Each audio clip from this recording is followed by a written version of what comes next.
Hello everyone, welcome back. In this video, I'm going to show you how to activate SNPL, which is Send Now Pay Later in Botim in 2026. Now, in order to do it, first of all, you just have to simply open the Botim application on your phone. After doing so, in the bottom of it, you are going to see the option of Botim Money.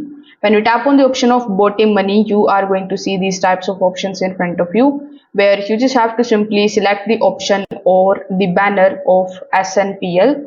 Now, before even activating the SNPL option, Botim usually requires identity verification. So in this case, you may need to submit your Emirates ID, your phone verification and your facial verification to unlock the financial services inside the application. Now inside Botim Money, you just have to simply look for the option of Send Now Pay Later, and if the feature appears, it means that your account is eligible for it.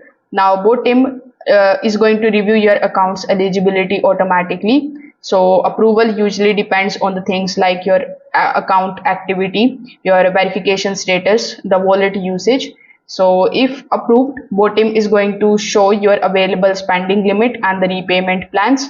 So after confirming the agreement, the SNPL feature becomes active on your account. You can then send the money first and then repay later directly through the Botim application.